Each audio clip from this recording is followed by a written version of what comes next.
I have done a video on this and uploaded to YouTube before, but I'm updating this and also redacting, to use the term that some of these agencies use, redacting a few names because I've been asked to.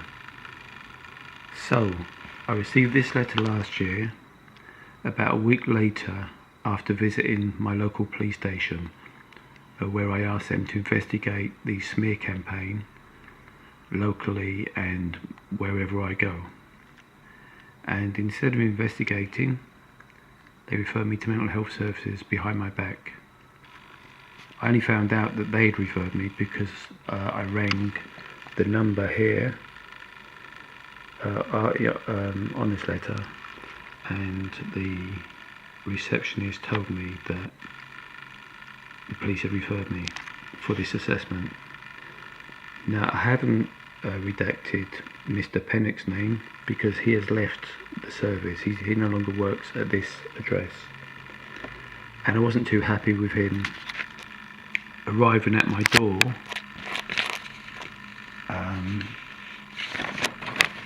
this year after receiving this letter, which was a few weeks later, 2016, saying that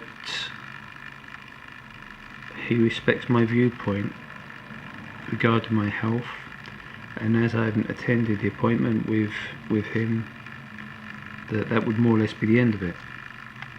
And yet he turns up with 4 cops this year and couldn't explain why they were there, cops nor Mr Pennock, other than being concerned for my mental health, but couldn't give any examples of why they were concerned. So that's why I'm keeping his name there. Anyway, also I received another letter after thinking that's the end of it. As you can see, 22nd of November this year, same place, different people, for another assessment. Now I knew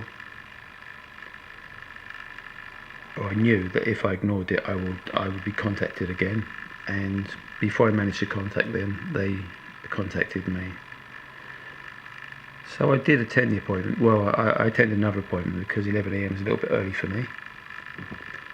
I turned up and saw the person on this letter, which I've deleted the name temporarily, and was led into a room, and she was with another lady, but I didn't get her name, but she seemed to bury her head and look up now and again, and then bury her head and look up again. But the main person she seemed fine. She asked questions. I told her about the smear campaign, and that's all I wanted to find out about the smear campaign.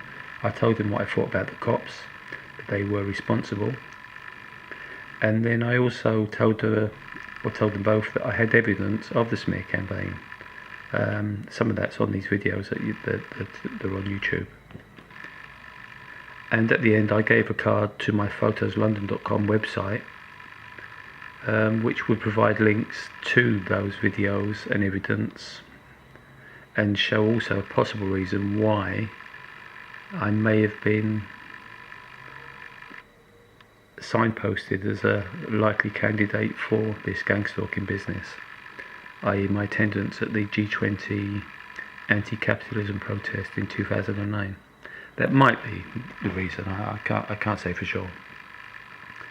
Anyway, I send the person that I saw, the main person at this meeting, a letter shortly after. I can't remember exactly what the contents, but it would have been to do with checking out more links or something.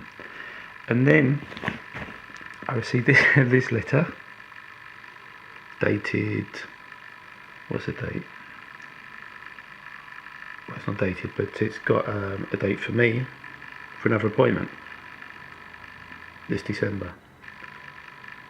So it's about 9 days away. Now, and also it's the person in the previous that I saw previously was a nurse. I presume a kind of psychiatric nurse or community nurse.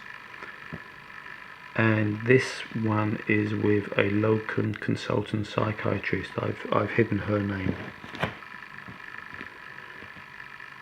So I rang up anyway. I rang this after receiving this letter because I was getting a bit peeved off, and the person that I did see originally did explain a few things. I wasn't too happy, but I thought, well, she said there might be a benefit of attending this one, and the benefit could be if I'm assessed as being of sound mind, which I am of course, then the cops should not be able to continually refer my name to them.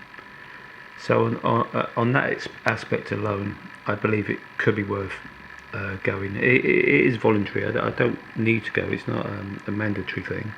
If you have a quick look. But I will go.